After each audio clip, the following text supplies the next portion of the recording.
আসসালামু আলাইকুম। আশা করছি আপনারা সকলেই খুব ভালো আছেন। একটি নতুন ভ্লগে আপনাদের সকলকেই স্বাগত।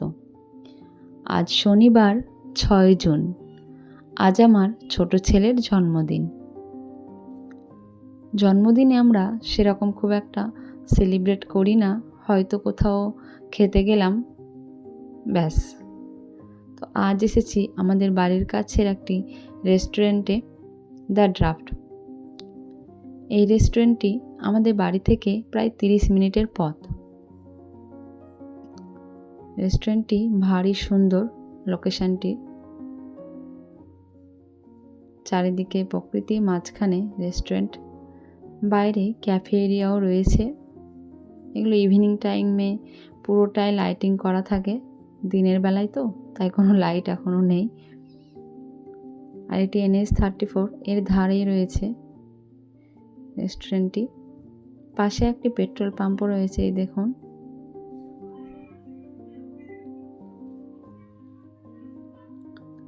The draft cafe and bakery. চলুন তাহলে যাওয়া যাক। নিচে টাইলসগুলোর মাঝখানে ঘাসগুলো বসানো আছে আর্টিফিশিয়ালভাবে, কিন্তু ভালো লাগছে ডেকোরেশনটি।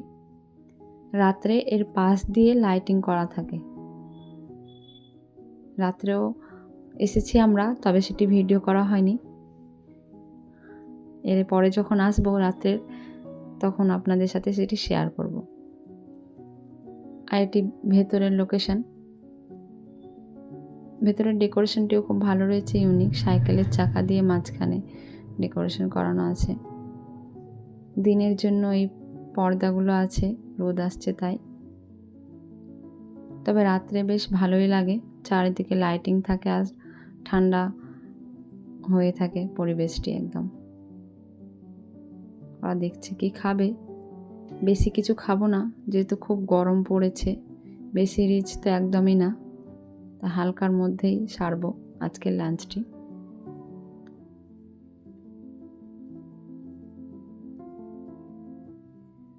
অর্ডার করার পর বসে রয়েছি আমরা।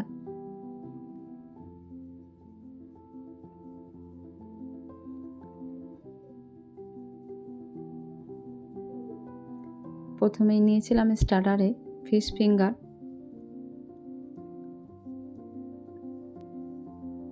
খেয়ে দেখি কেমন হবে। ছেলেকে প্রথম খাইয়েছি, তারপর আমি এবার টেস্ট করছি, দেখি কেমন হয়েছে খেতে। কাসন্দিয়া সস দিয়ে খাচ্ছি। না, বেশ ভালোই রয়েছে খাবার। ভেটকি মাছের ফিশ ফিঙ্গার এটি, বেশ টেস্ট আছে। আর ওপরটিও ভালো ক্রাঞ্চি আছে। আর নিয়েছিলাম মাটন বিরিয়ানি মেন কোর্সে। মাটন বিরিয়ানিতে পিসগুলো খুব ভালো ছিল, আর সঙ্গে দিয়েছিল রায়তা। পিসগুলো বেশ নরম ছিল, খেতেও আমাদের বেশ ভালোই লেগেছে। আর তার সঙ্গে রায়তাও ভালোই লেগেছে। শেষে আমরা ডেজার্টে নিয়েছিলাম পেস্ট্রি, ব্ল্যাক ফরেস্ট পেস্ট্রি নিয়েছিলাম, সবার জন্য একটি করে। আমাদের তো খাওয়া হয়ে গেছে, এবার এটি ছোট ছেলেকে খাওয়াচ্ছি। ও নিজে হাতে কিছু খায় না, ওকে সব আমাকে খাইয়ে দিতে হয়। কিছুই টেস্ট করবে না, প্রথম ওকেই খাওয়াতে হবে, তারপর আমি খেতে পাবো। ওকে খাইয়ে আমরা তো আগে নিয়ে নিয়েছিলাম, আস্তে আস্তে খাচ্ছিল যেহেতু। খেয়ে দিয়ে ওপরে এলাম। ওপরে এখন রোদ খুব, তবুও এলাম একটু সময় কাটানোর জন্যে, যেহেতু এখানে একটু ইভিনিংটা কাটিয়ে বাড়ি যাব। ওপরে এখন সব গুছিয়ে রাখা আছে। ইভিনিং টাইমটা এগুলো পুরোটাই লাইটিং হবে, এবং এগুলো পুরোটাই ক্যাফে এরিয়াটাও গুছিয়ে নেবে ওরা। এখানে কিছু ছবি তুলে ডাকছি ওকে।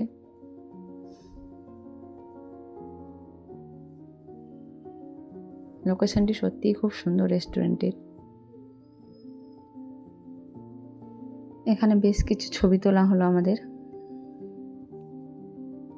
একটু বসবো এখানে, তারপরে একটু চারিদিক দেখে নিচের দিকে যাব, কারণ বাইরের লোকেশনটিও খুব সুন্দর। বাইরে এসে ওরা ডোনাটস খেলো। বড়টার তো খাওয়া হয়ে গেছে, বড় ছেলের। এখন ছোট ছেলেকে আমি খাওয়াচ্ছি। দেখুন বাইরেটা, ইভিনিং টাইমটা কি সুন্দর লাগছে, সূর্য অস্ত যাচ্ছে। সত্যি দারুণ দৃশ্য, তাই না? প্রকৃতি, সত্যি প্রকৃতির আলাদাই সৌন্দর্য রয়েছে। আজ বাড়ি ফেরার পথে একটু নার্সারি এসেছি। আমি প্রতি বছরই আমার ছেলের জন্মদিনে কিছু না কিছু গাছ আমি কিনি। দুই ছেলেরই জন্মদিনে কিছু কিছু গাছ আমি কিনি, একটা দুটো বা যাই হোক, যটাই হোক না কেন, শূন্য যায় না। তো আজ কিছু গাছ নেব আমার ছোট ছেলের জন্মদিনের জন্যে, আর কেকও নেব বাড়ি যাওয়ার পথে। তো আজ এখানে শেষ করছি ভিডিওটি, দেখা হবে পরবর্তী ব্লগে। ততক্ষণ ভালো থাকবেন, সুস্থ থাকবেন, প্রকৃতি ও নিজের খেয়াল রাখবেন। প্রকৃতি আছে তো আমরা আছি।